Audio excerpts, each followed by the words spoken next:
Alex Traiman, CEO and Jerusalem Bureau Chief at Jewish News Syndicate. As always, thank you so much, Alex, for taking the time to be here with us today. Josh, thanks for having me. Of course. Well, first off, I do want to talk about these claims in that Israeli newspaper against the IDF.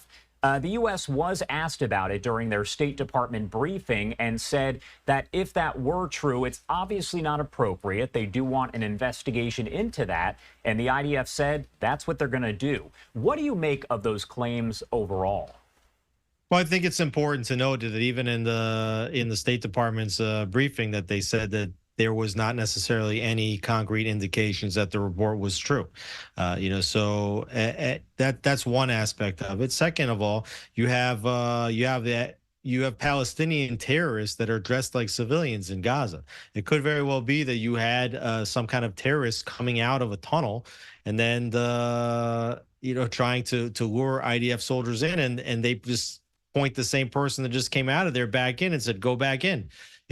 To see if it's booby trapped or not. And it doesn't mean that it's a civilian in that case. So we don't know if it's true. We haven't really heard any reports. The IDF hasn't said it's true, but the IDF does investigate these things. That's what makes the IDF different than Hamas, which is a terror organization. The IDF is continuously investigating the conduct of its soldiers and trying to hold its own soldiers to the highest standards of international law and the laws of war.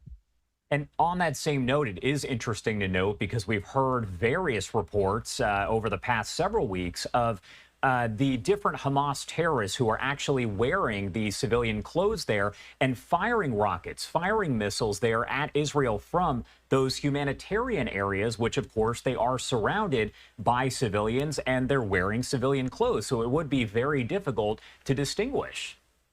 Exactly. And that's part of the strategy, all along. And that's why Hamas is not telling you in their numbers, which are not reliable numbers to begin with. And we've seen, over the months how those numbers have changed, or even the UN has said, that they're reducing the amount of civilian casualties that they're being told. But Hamas never says, how many of its soldiers have been killed versus civilians, because there's ultimately very little way to tell the difference between a civilian and a soldier. And the soldiers are hiding amongst the civilians, hoping that as many civilians as possible will be killed. I mean, I know it's a cynical strategy and people don't want to believe it, but this is a terrorist organization that is out to defeat the state of Israel. They don't have the firepower to beat the IDF straight on in a military battle. And these are the tactics that they need to use in order to get a victory. And that comes through delegitimization. I do want to talk about the ceasefire talks that are getting underway right now in Doha. We know that Israel, according to Netanyahu, is sending that delegation to discuss more about the ceasefire and hostage release deal. But Hamas has indicated they're not going to send anyone. So my question for you, is a deal even possible if Hamas is not there to negotiate? Well, it seems as though Hamas is being represented in those negotiations, even if it's not sending its delegation. I mean, it's taking place in Doha. We know that Hamas's senior leadership has been living in Doha, under Qatari watch and safekeeping for many years. So they're definitely being represented in some way. But what incentive do they really have to reach a ceasefire? They're a terrorist organization. The second that this battle will be over, now they're going to have to pick up the pieces, and they're not going to be able to fight against the state of Israel. So, meanwhile, they don't have too much incentive. The question is whether Iran has the incentive to have a ceasefire reached. If Iran and Lebanon, and rather Hezbollah, are looking for a ladder to climb down over their threats to attack Israel, for which Israel would surely retaliate, in kind. If they are trying to avoid some kind of a major regional escalation, they may push Hamas, who's their terror proxy, to reach a ceasefire with the state of Israel. This is being referred to by many folks out there, many experts, as a last chance deal. Why exactly is that? Well, I think that when you look at the situation just between Israel and Gaza, this isn't a last chance at all. As long as there's hostages, there's going to be continued attempts to bring the hostages home, and negotiations is one of the proven methods. So Israel will continue to engage in negotiations. I think the United States is calling it a last chance for negotiations, A, to put pressure on Israel, but B, they're saying that Iran and Hezbollah may attack Israel if a ceasefire is not reached. So basically, you have the threat of a major regional escalation here, and the United States has been holding Iran and holding Hezbollah off now, for a matter of days. They're basically saying that if these negotiations fall apart, that they don't think that they can hold Iran or Hezbollah back any longer. Yeah, obviously a lot of questions about this and whether it really is, a last chance. But reports are indicating that Israel has drawn up a list of the 33 living hostages that would be released in the first phase of the ceasefire deal. Do we know how Israel goes about deciding who is included in that list? I assume, we're talking about the two Bebas children who are there. They're probably included in that in some way. How do they go about deciding? The ones on the list, I think that there, first of all, that there is a lot of intelligence as to which hostages may be alive and which ones might be dead.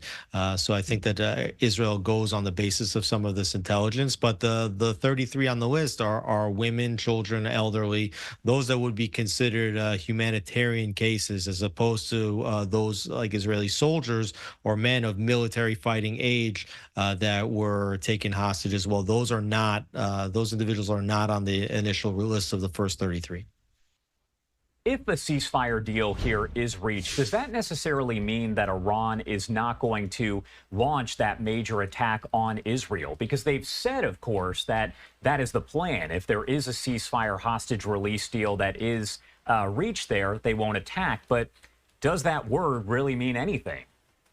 Well, the word doesn't really mean very much. I mean, remember we had a ceasefire on October 6th. Many ceasefires between Israel and Hamas, and Iran is the chief of the terror proxies in the region. But you might get a temporary peace. I mean, I think that that's all that Israel would be hoping for. But essentially, what that would be doing is kicking the can down the road. Iran is now a nuclear threshold state. They're on the edge of having a deliverable nuclear weapon. And this would just give time for Hezbollah to rebuild, potentially for Hamas to rebuild, and for Iran to race forward and complete their nuclear weapons and their deliverability systems. And we're hearing about all kind of replenishment efforts that Iran might be making for newer types of ballistic missiles. So this might give Iran the opportunity to plan for the next attack. Any ceasefire now that Israel would reach, even if it includes Iran and Hezbollah, is literally just kicking the can down the road till the next conflict. One thing that stood out to me that we've heard through, again, various reports, Iranian officials claiming anonymously, so it's important to note that the U.S. actually presented Iran with a list of those Israeli Mossad agents that were involved in the assassination of Hamas's leader, Ismail Haniyeh. Is there any reason to believe that the U.S. would actually do something like this and, I guess, let those names out there, especially when we're talking about allies of the U.S.? Well, there's no confirmation from the U.S. government, which has called the report categorically false, and there's no confirmation from the Israeli government that they consider the report to be true. However, there have been numerous reports that the Iranians and the United States have been negotiating with the United States, trying to prevent Iran from launching this massive attack on Israel, both directly and via its proxy Hezbollah. And so, as part of these reports, we've heard some that the United States may choose to remove its remaining troops from Iraq and Syria. This is something like around 3,000 troops in the two countries, which would be, a major retreat on America's behalf in the Middle East, which would essentially cede that land over to Iran. And we've also heard these reports that the United States has given information on these Mossad agents. And now, it's not clear that the United States knows who the Mossad agents are or how they're operating there, but it could be part of a plan that the United States has to give Iran something that they want, and yet avoid this massive escalation to which then Israel would be forced to respond. So we keep seeing over and over again this pattern where the United States is doing whatever they can to prevent Israel from launching the next round of the attack. All right. Alex Traiman there at the Jewish News Syndicate. As always, thank you so much for taking the time to join us here on Live Now from Fox. Anything else you want to add about any of this before I let you go? Well, I think that it's becoming more and more clear that Iran is the head of this terror snake. They're the ones that are pulling the strings in Gaza and Hamas. This has really never been, part of the Israeli-Palestinian conflict. I think that the first reason why you can understand that that's the case is that you don't have a war between Israel and Palestinians living in Judea and Samaria. You don't have Israeli Arabs who believe themselves to be Palestinian, fighting against Israel inside Israel itself. It's only Hamas, which is one of Iran's terror proxies. We're definitely on the edge of a major regional escalation. I don't see any way in which this escalation is avoided. The question is the timing. The question is if it's going to happen now, if these ceasefire and hostage negotiations break down, or whether this is going to happen later, whether that's in 6 months from now, or whether that's in a year or 2 years from now. Unless Iran is stopped, and unless this regime is changed, and unless they're de-armed, specifically from developing nuclear weapons, there's always going to be a major threat of confrontation between Iran and the state of Israel. All right, Alex Traiman, as always, thank you so much for being here with us today and breaking it all down. We appreciate it. Thanks for having me. And of course, those talks do resume.